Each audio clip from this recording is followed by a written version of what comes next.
Bonjour, bienvenue dans le module 2, faire pivoter son lutin.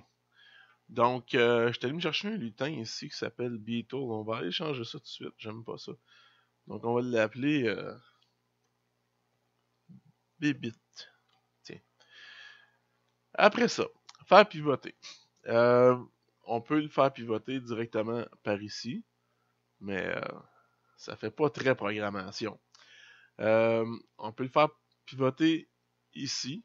Donc, on regarde, quand je double-clique sur l'icône, il va tourner dans le sens qu'on veut.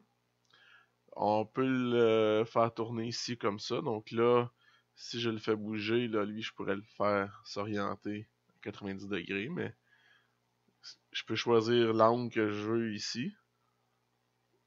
Oups.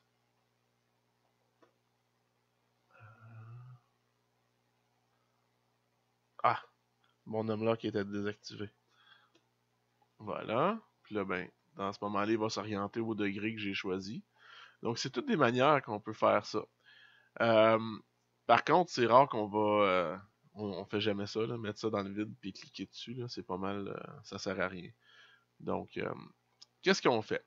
Une manière qu'on peut le faire, qui est très intuitif, on peut dire quand espace est pressé, avec des flèches gauche et droite, comme ça, et droite, mais là, on peut aller chercher nos mouvements. Je me suis trompé, hein? Bon. Là, à ce moment-là, quand j'appuie sur mes flèches, ils bougent. OK?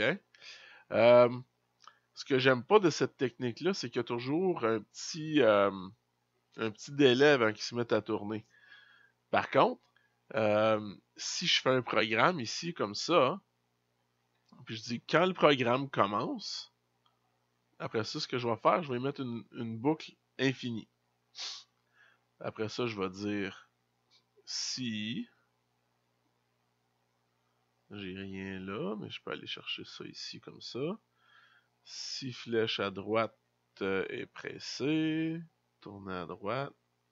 Je vais juste dupliquer ça comme ça. Si flèche à gauche est pressée, tourner à gauche. Comme ça. Et puis là, je vais peser sur mon drapeau vert. Puis là, vous allez voir, là, il n'y a pas de délai. Là. C'est instantané. Je peux. Aussitôt que j'appuie sur la flèche, il tourne. OK? Si jamais on trouve qu'il tourne pas assez vite, on peut augmenter nos incréments ici. Puis il va tourner un petit peu plus vite.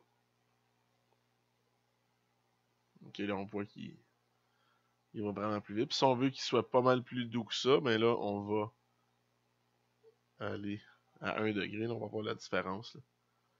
Là, il est beaucoup plus précis. Là. Il bouge d'1 degré à la fois. Mais comme ça, c'est quand même pas mal instantané. Donc, tu peux le faire comme ça. C'est pas mal plus facile de le faire comme ça, flèche gauche, flèche droite, puis de mettre tes degrés.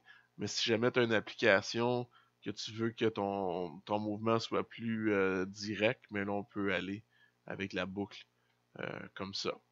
Aussi, si jamais on veut avoir un délai, on peut ajouter ça comme ça. Puis là, il va le faire. Ben, c'est sûr qu'à 1 degré, ça paraît pas beaucoup, là. Mais, tiens, il va faire 1 seconde, 15 degrés, 1 seconde, 15 degrés. Donc, tout ça, c'est bien beau. Mais aussi, on pourrait dire, on pourrait faire un petit programme bien niaiseux. On veut qu'il soit à peu près là. On veut qu'il soit orienté comme ça. Après ça, on va lui dire avance de 10, rebondir si le bord est atteint. Comme ça. OK. Puis là, on pourrait lui dire si la barre d'espace est touchée, tourne de 15 degrés. Puis là, regardez bien ce qu'on peut faire là. OK, on peut regarder ici. On peut faire répéter un nombre de fois. Donc,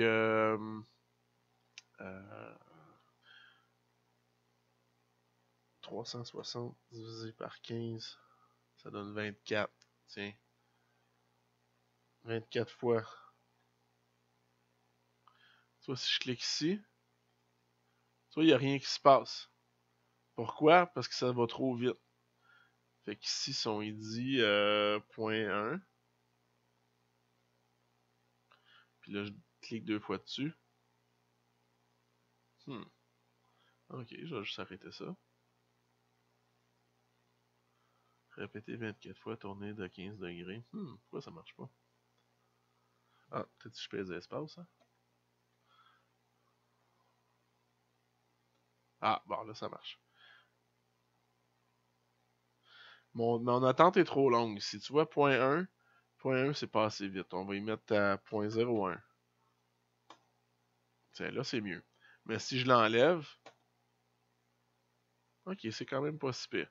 Des fois, ça va tellement vite que on voit même pas notre bébite tourner. Fait que des fois, si jamais tu programmes ça, puis tu vois pas ta bébite tourner, ajoute un délai, ça va faire plus de sens.